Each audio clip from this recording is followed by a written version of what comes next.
Listen up. I won't sugarcoat it. This is the longest cold, flu, and allergy season we've ever seen, but we're not alone. We've got Instacart. Sure, you may be a coughing snot faucet who just wants mommy, but you're not giving up! Not when cold medicine, fragrant herbal teas, and honey shaped like bears can be delivered through Instacart in as fast as 30 minutes! Now let's go win the sick playoffs! Daddy, I just want my soup. Oh, sorry, Sport. App says it'll be here in a few minutes. Instacart for the win. Hey, it's Kim Commando Today, your daily podcast to keep you up to date with all things digital and beyond. And I'd love to have you be a part of our podcast. You can make an appointment to speak with me. Just head over to commando.com, and on the top right, there's a button that says Email Kim. Fill that out, and that's it.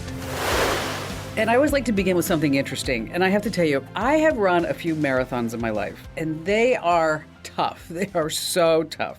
And that's why this story about a marathon runner and a GPS totally got my attention. See, with all the tech with today's races, it's not uncommon that you can follow your favorite person or somebody in your family step by step on an app, or maybe over at the race website. Now, at this race that happened in the UK, tracking data showed a particular runner moving 1 mile in 1 minute and 40 seconds. Wow, a mile in 1 minute and 40 seconds? What's going on? Okay, that's 2 full minutes faster than the world record. And everybody's like going, what's happening in this race? Where is this person? Well, as it turns out, that runner got a little bit of help during that mile. Yes, they jumped in a car for a lift. Isn't that crazy? Oh, sure, nobody's ever going to notice this. No, 1 minute, 40 seconds. Oh, let me tell you, the last marathon I ran, I picked up a new pair of shoes right before I did it. Wow, talk about the agony of defeat. Yes, and on that happy note, welcome, ladies and gentlemen. I'm Kim Commando, America's beloved digital goddess, here with you once again. You've tapped into the nation's largest show about all things digital, your most trusted source. And to all of our listeners out there, welcome aboard. We're thrilled to have you joining us. And for all of our returning listeners, welcome back. We're grateful for you to be with us time after time. And don't forget, you can catch my award-winning show on over 420 top stations throughout the United States, as well as on your favorite radio app. And a big hello and salute goes out to all of our listeners on the American Forces Network Radio, reaching over 375,000 incredible U.S. service members serving in 175 countries and 200 ships at sea. So wherever you are, whatever you're doing, however you're listening, just want to make sure that you're all ready because we're going to dive right in. And our T-Mobile Unlimited listener line is now open at 1-888-825-5254 is the way to join us. And if you're just too dang shy to come on a big-time radio show and podcast, I totally get that. You can drop me your questions over at commando.com, and in the upper right-hand corner, there's a link that says Email Kim. All righty, every single day I visit at least, I counted 32 different websites to make sure that we're both up to date on all things digital. And this is part of the show where I like to talk about the news. I'm going to start with Elon Musk. He went on Fox News' Tucker Carlson this past week. And I tell you, I had a chance to see part of the interview. But the thing that I found most interesting is that he's going to be building an AI chatbot rival to ChatGPT, which, by the way, he had a piece of many years ago. He's going to call his Truth GPT. He says that his AI is going to speak nothing but the truth. Now, if we go back in time just a little bit, Elon's been saying for years that AI could end civilization. And he's not alone in that. I mean, there was that open letter. Nothing really happened with it, but a bunch of experts, scientists, leading tech folks urging AI to just like put on the brakes a little bit. So, but not many people remember also that Elon Musk has been involved in AI for so many years. So his big issues with ChatGPT is that it's selective in what it wants to share. It can be programmed to lie. Yeah, I remember that. Remember I was telling you about that? ChatGPT. I said, is Kim Commando her real name? And ChatGPT said, oh, no, her name is Kimber and Tomney, not Kim Commando, and went on this whole thing about how I changed it 20, 30 years ago. No, I was born Kim Commando. All right. So other than that, ChatGPT, it's all good to go. Yikes. Number 2 on our list, Google is gagging. Google search, the king of all search sites, is losing its crown. I never thought I would ever say that ever.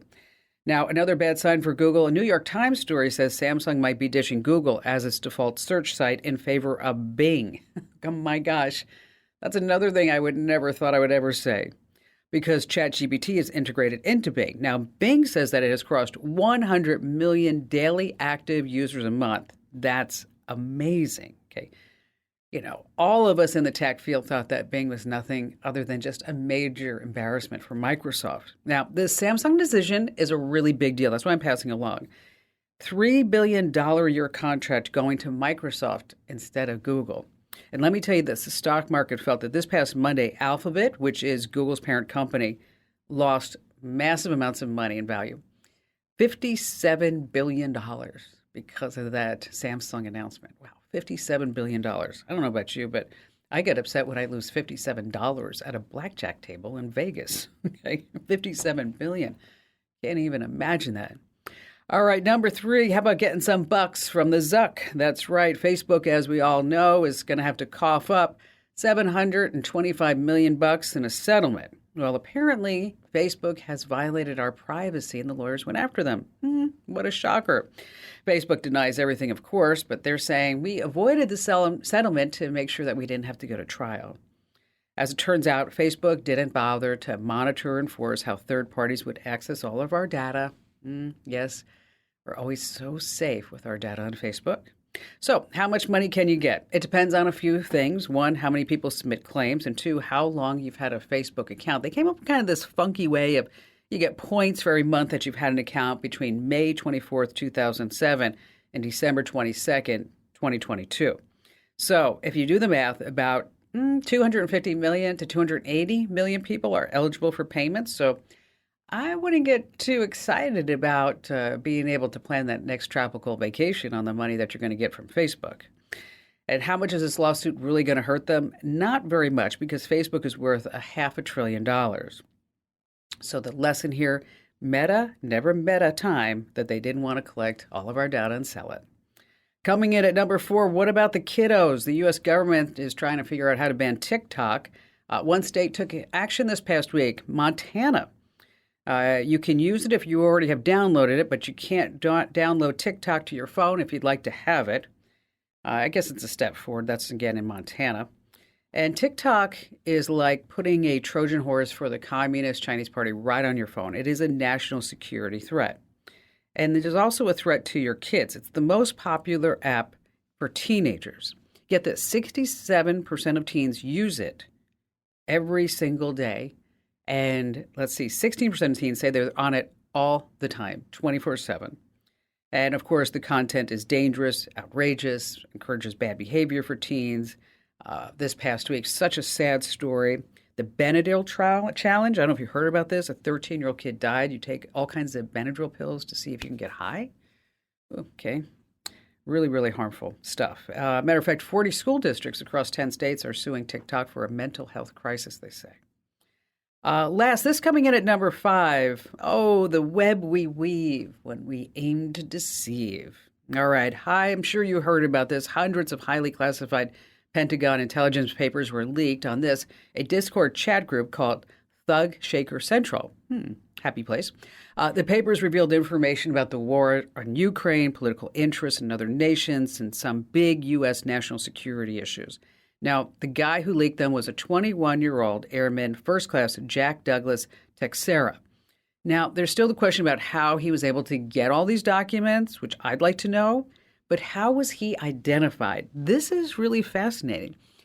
His childhood kitchen table and his Instagram account. What? That's right. The New York Times visual investigations team said finding him was super easy. First, they found his Steam gaming profile through that Discord chat. Then from there, they found his Instagram account. Once they were there, they found the accounts of all his family members, otherwise known as social engineering.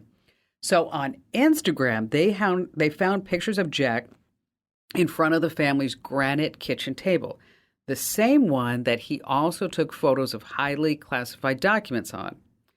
It has a distinct red and white pattern. So voila, okay. If he's convicted, he faces up to 15 years in prison.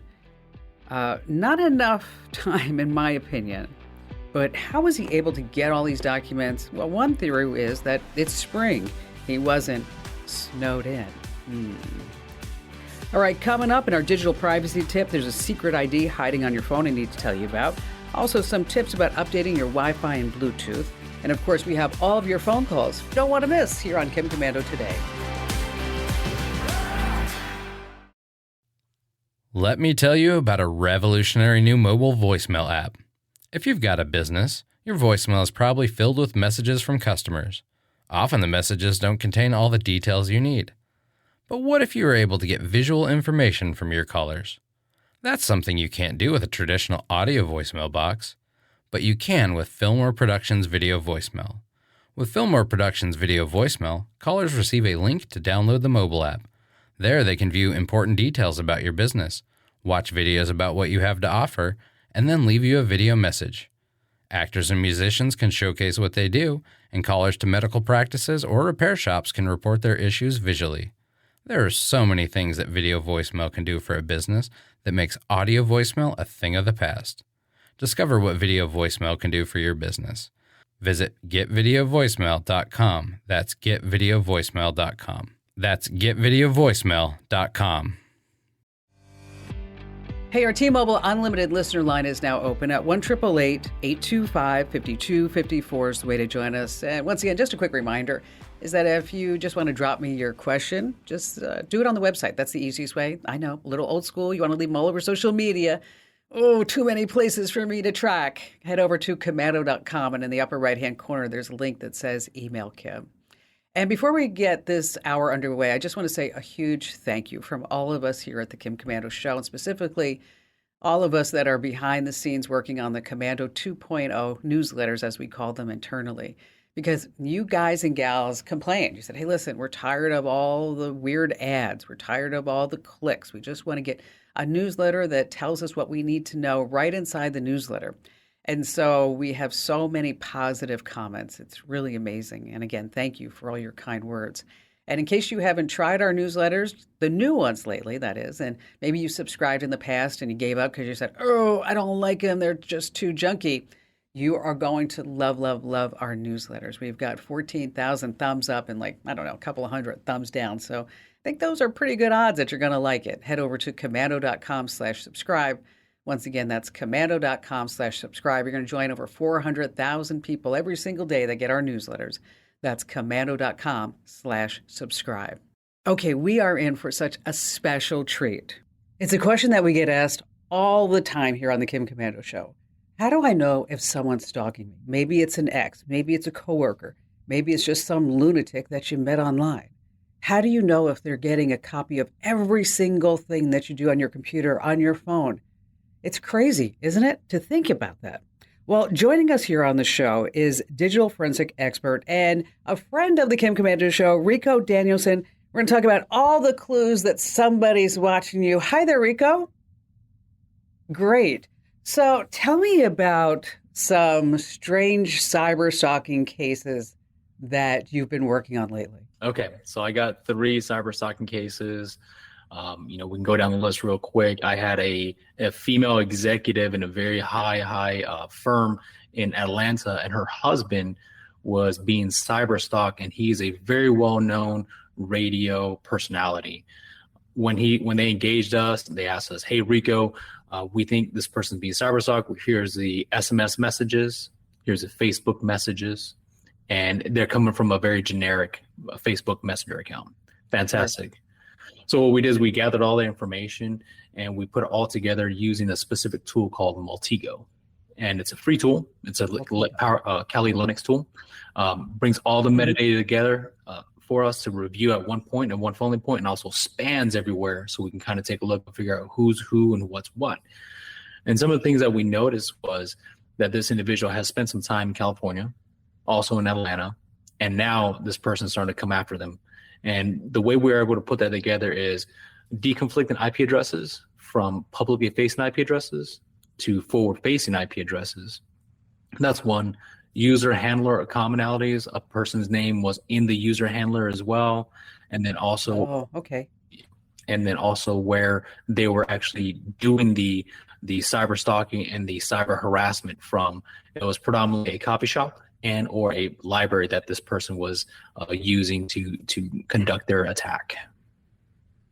Now, you mentioned something, Rico, and I want you to just delve into a little bit deeper because everybody knows that we have an IP address, right? Yeah. But there are different types of IP addresses. Can you elaborate on that? Because you just mentioned like front-facing and different type of IP addresses. Right. So you have an internal IP address and a publicly facing IP address. If we just break it down to the simplistic form, one is a NATed, natural address translation address, and the other one is an unnatted. So the unnatted would be something of 11110, right? And that is actually going out to the publicly facing area. And then the natted address is where it's more disguised, so you can kind of hold it privacy. At some point, your natted address has to go out from an unnatted address. So that means it might correlate back to Cox Communication, AT&T address, or some sort of service provider. And those service providers hold your IP address in there. So this couple in Atlanta, did they go to the police? They did. They actually went to the Atlanta police. Unfortunately, the police said that this was kind of out of their wheelhouse, out of their jurisdiction, because it was in California, cyberstalker. And then on top of that, it was in Atlanta, but it was on the suburbs of Atlanta. So I believe we ran into this more specifically on our other case we worked a long time ago where PD kind of was just out of their wheelhouse. And that's okay. The FBI is not going to pick it up because there's no amount of cyber extortion or $1 million extortion. So you have the use of labor force is just not there. And this is where we came into play and helped them out. So was this person generally just harassing them? Were they making any type of threats? Oh, yeah. So they were saying, hey, dude, if you don't come back to California and come see me or give me money or do this or give me gifts, I'm going to tell your wife that we had a relationship. At first, the wife didn't know that there was a relationship in the prior life before they got married, and that's okay. But at the same aspect, this person was trying to definitely extort the person for actions that they never even did in the first place. Wow. So how long did it take you from start to finish? So it took me about 2 months. What I actually had to do is jump in and understand the IP addresses, where they were coming from, and what was a commonality threat actor profile. What does this threat actor like to use? Anytime we see a cyber stalker, anytime we see a cyber professional threat actor, we don't know who they are, so we have to create a profile for them. Whether we name them, pink taco or pink mystic leopard or whatever the case may be, we actually just design them a name and then we give them a profile. We say, okay, now we have a face of the name. What do they like to do? They like to cyber stalk us. They like to use our metadata. They like to email us and IM us on these specific times and dates. Now we have a routine and modality, and now we have a time to capture that data. So, we've talked about this before, Rico. I'm always so amazed at what you can do and how you can just funnel down into that. But people do kind of stick to a schedule, right? They do. They do, absolutely. Especially cyber stalkers stick to the schedule. Usually it's on off hours between 5 to 1 a.m., 5 p.m. to 1 a.m. Usually they want to inflict the most damage, the most headache, the most heart racing things during the time that they know you're with either the person or whenever you're at work. Okay, here's the deal. Hey, Rico, we've got to take a quick break, play a few commercials, pay a few bills, but I want you to stay with us because there's a lot more that we all want to know about stalkers and how we can protect ourselves. Specifically, as a professional digital forensics expert, what should anyone do if they think that they're being cyberstalked? And what are some steps?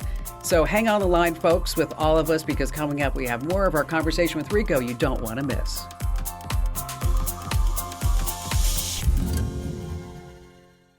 Get cash for clothes at Plato's Closet in North Charleston and West Ashley. It's so easy. Recycle, earn cash, repeat. We pay cash on the spot for your trendy, gently used clothing, shoes, and accessories. At Plato's Closet, we buy all seasons, all day, every day. It's time to clean out your closet and cash in. Bring in your denim, graphic tees, athletic wear, shoes, handbags, and more. Sell your styles to Plato's Closet for cash. Then, do it again. Plato's Closet, located in West Ashley on Sam Rittenberg Boulevard and North Charleston on Rivers Avenue. Hey, if you're just joining us, we've been covering a super important topic here on the Kim Komando Show, cyberstalking. And we've been in conversation with digital forensic expert and friend of the show, Ricoh Danielson. Hey, Rico, I really appreciate you being here. This is kind of a weird one. A young lady has now been charged with cyber stalking. However, I don't believe, I can't, I'm just pure speculation right now. I believe that the Franklin PD did not do the job correctly because all they have is text messages, but they never did the CIA, the confidentiality, integrity, and availability behind those text messages. There was no hashes provided. So I think we might have a possibility, a good likely possibility of a person that might be wrongfully charged. Yeah, that's also interesting too about text messages. How do you determine if you just get like a blank text messages, say from a burner phone, is there any way to track where that comes from? Yeah, so there's different tools you can use. A couple of different ones is OSINT, right? Intelligence is another one you can use to plug in the number and see what comes of it. The other one I've been really frequently using is just a simple web browser of Firefox containers, right? They contain these things. What you do is you spin up your own container. It's like using a little black box, and you can punch in the phone number, and it gives you some metadata. You're still going to have to digest it. Now, on the other side, we do have tools such as Dark Owl, where we'll punch in the number and we'll see all the commonality strings of where this person or this fake text message is spawning from. Okay, now this is kind of a strange question. Sure. I get these calls on the show, and like for example, there was a guy who would go into Texas. He was in Texas, and he claims that people were following him all around the town. Yeah. And people actually would know his name. And then I said, so what are they saying when you walk in? They say, "Hey, dude, how are you?" Okay. And I said, "So do you ever go by dude?" And he says, "Yes, I do." And I said, "Well, that's kind of just like something that people say. It's not really anything that I would be worried about." Right. I had a woman call, and she thought she was being stalked so much that she was afraid to leave her house. She thought that they were tracking her in her car. She was afraid to get on the phone, afraid to do anything, basically. That I thought, this is surely just a case of mental illness versus anything that was real technical going on. Right. What are some telltale signs that if you get the phone call, you're like, well, this is probably something not for me, it's probably for somebody else? Yeah, that's a really good question because I get plenty of those calls all the time, more so than not nowadays. The first question I ask is, one, is this what you think it is? Let's look at the logical deductive reasoning here. What evidence is telling you that you might be stalked? Not a feeling, but the evidence that's going to show up in court and says, hey, this person, Ricoh, is stalking me, and here's how I know how to prove it. Or is it just your hunch of suspicion? Because I would say that in the last 2 months, I've gotten 40 phone calls where people just kind of spiral out of control and they've kind of lost their path a little bit and just say, I know I can't go anywhere. Here's what's going on. I'm always being stalked, but they have no substantial amount of evidence. So the bigger question would be, what is your substantial amount of evidence and non-reputable evidence? That means you have an IP address, you have a person's name, you have these IOCs, right? The indicators of compromise. Do you have those? And if you don't, then you just might be working off of a hunch.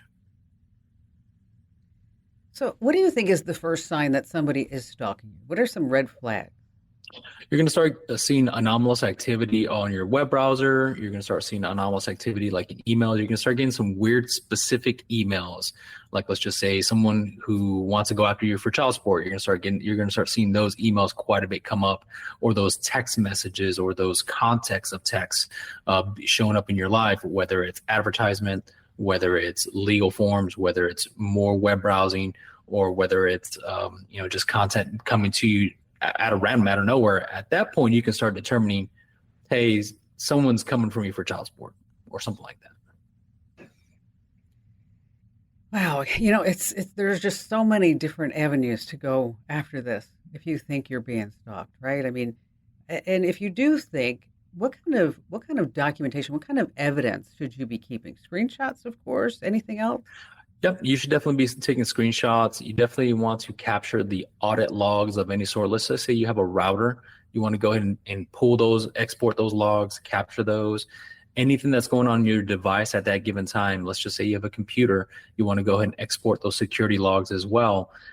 The more evidence you have, the more you can paint this picture for law enforcement and also an attorney. It's going to be a lot easier. Now, that being said, expect somebody to come back and try to shoot that down and knock it down, because they're going to say, well, how'd you do it? Why'd you do it? And this is kind of where you want to bring in somebody who's a little bit more of an expert and understands, hey, this is how we do it. Here's our process, and here's why.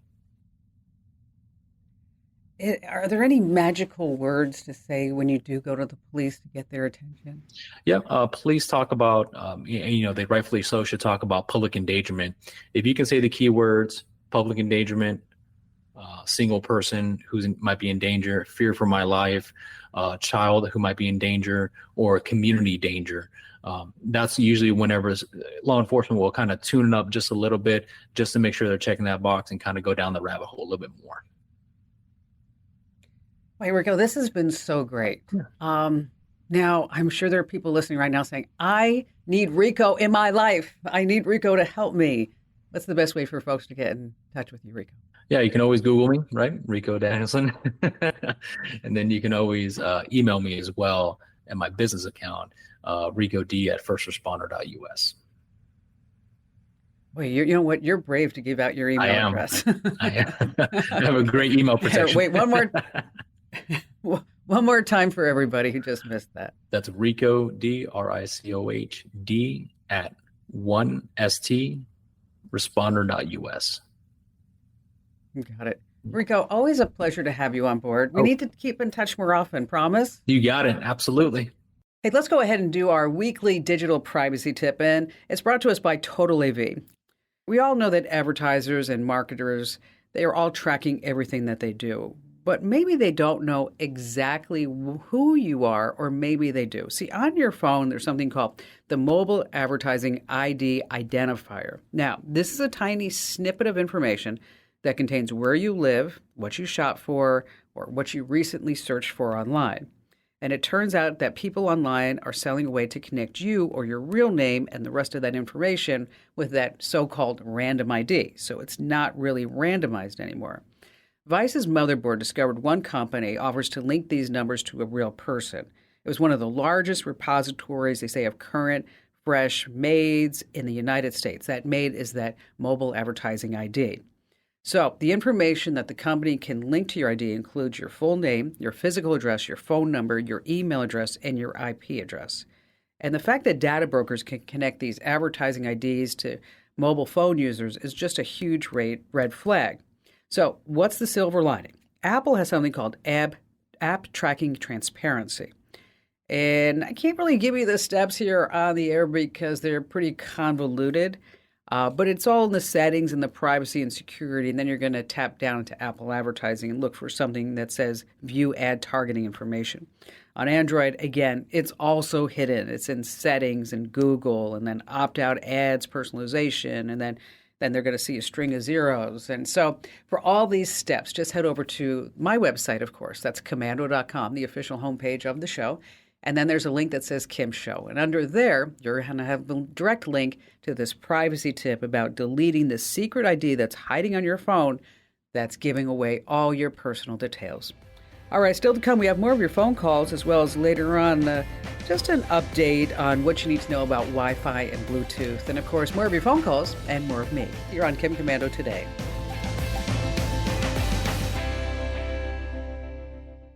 Get cash for clothes at Plato's Closet in North Charleston and West Ashley. It's so easy. Recycle, earn cash, repeat. We pay cash on the spot for your trendy, gently used clothing, shoes, and accessories. At Plato's Closet, we buy all seasons, all day, every day. It's time to clean out your closet and cash in. Bring in your denim, graphic tees, athletic wear, shoes, handbags, and more. Sell your styles to Plato's Closet for cash. Then, do it again. Plato's Closet, located in West Ashley on Sam Rittenberg Boulevard and North Charleston on Rivers Avenue.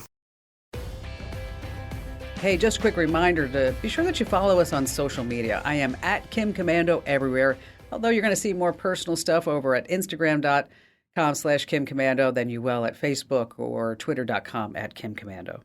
All right, back to the phones we go with Laura in Portland, Oregon. Well, I'm planning a trip to Switzerland this summer, and I need to have I'm jealous. I know, it's going to be so great. Let me tell you, Switzerland is so beautiful. Yeah. Switzerland is so beautiful. It is. So why did you pick Switzerland?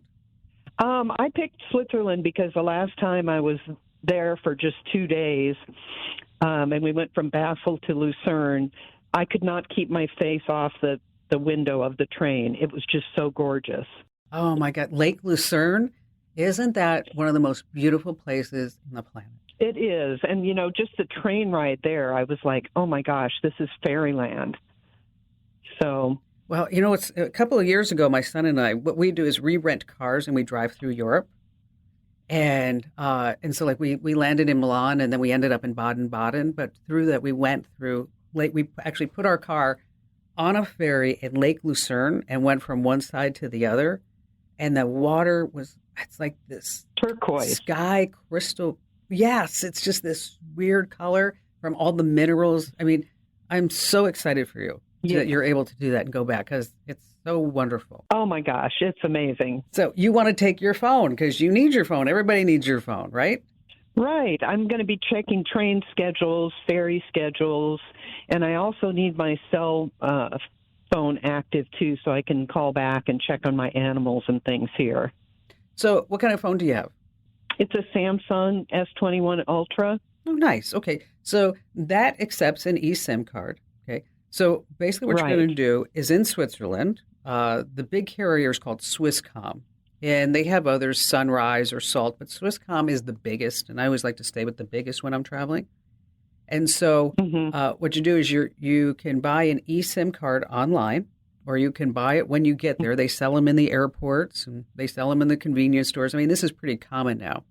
And then when you buy it in Switzerland, or if you buy it here, and then you can just, when you land, it will turn on automatically, by the way, is that there's going to be there's going to be a QR code, and then that's how you activate the eSIM card. It's really simple. This is not a big technical thing that you need to worry about. Then what you need to worry about, then what you need to think about is how much data do you really need? And then that's where you want to look at the plans. If you're going to be streaming music and video because you can't wait to see Your Honor or Succession or Yellowstone or whatever it is that you're watching, is that you're going to want anything more than, say, 2 gigs. And then to make phone calls, that eSIM plan is going to include voice calls, but just make sure that it does. And then, as I mentioned, once it's all set up, when you land, is that your phone will come on and say, hey, welcome to Switzerland. And you're like, okay, I don't want you to use the United States carrier. I want you to use the eSIM. And then give you that option, and then you'll have to text yes or no. It's pretty self-explanatory once you get the eSIM card. Like I said, there are places for you to buy it here in the United States. We'll send you some links. And then you can also buy it anywhere that you go, and you can add more data anywhere that you go in Switzerland. Because let me tell you, the Swiss have the tech going on. They do, Laura. It's pretty amazing. Like even when you go down, I was thinking of like my son and I, we parked in a garage, not near Lucerne. I forget where, maybe it was in Basel. And I was trying to figure out how to pay for the parking. And so I thought for sure like we would pay for parking on the way out. No, so we went into the out, and then all these cars piled behind us because we couldn't figure out how to pay for the parking. Then I had to get out of the car, like the stupid American, get out of the car and go, okay, everybody needs to back off. Okay, back up because we need to figure out how to park, how to pay for this. Anyway, it turns out that Ian parked the car, and then I ran upstairs. And then you pay for the parking like in the main square, and then you get out of the parking garage. So just these little things that, you learn in life as you travel internationally, which is crazy. Just be sure that you are really careful using any public Wi-Fi networks, and make sure you don't do any banking, any good stuff like that. You can use a VPN, of course, and we recommend ExpressVPN. But, how fun are you going to be on that trip? And we'll send you some links. As far as a cost in Switzerland, you're probably looking at $20 for 7 days of unlimited calls, data, and text by using that eSIM, which reminds me of a bad joke about Switzerland. You ready for it? Did you know that Darth Vader's cousin lives in Switzerland and drives a cab? Did you know that Darth Vader's cousin lives in Switzerland and drives a cab? Yeah, he's called a taxi Vader. Get it? I know, that was bad. All right, so the FBI and everybody was all out this past week about how you shouldn't use USB ports because of juice jacking in, say, your airports and hotels and coffee shops or anywhere that there's just a charging station. Well, I have another important update that you need to know. Even if you're a security wizard, just Remember that your other devices need protection too. Probably your Wi-Fi and Bluetooth also need an update at this very moment. And these updates fix security problems in the software and apps on your device. But what about the inner workings? Well, driver updates. Now, these drivers are these little files that tell your device how to behave. And if you don't keep them up to date, well, guess what? The hackers and the scammers and the thieves know this, and your tech and your files could be vulnerable. So here's what you need to do. On your computer, take a look inside Device Manager. Once you're in there, go to the website of the manufacturer of that device and download the latest driver software. Now, here's a pro trick, and I know that you're pro because you're listening to the Kim Komando Show. Search the site using the name of your device and an update, and then install the software, your firmware updates, and then boom, that's it. You're protected. Now, if you learn just one thing this entire show, I want you to do me a solid and make sure that you tell at least 3 friends about the Kim Komando Show, because that always helps. And knowledge is power, and you can find me always at Komando.com. This program is a copyrighted production of Westar Multimedia Entertainment and protected by the copyright laws. Any rebroadcast or use of this program for commercial, business, economic, or financial purposes without the written permission of Westar Multimedia Entertainment is strictly prohibited.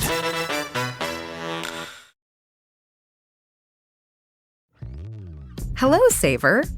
Whether you're saving for that trip to the tropics or saving for an emergency, now is the time to take advantage of Wells Fargo's savings options.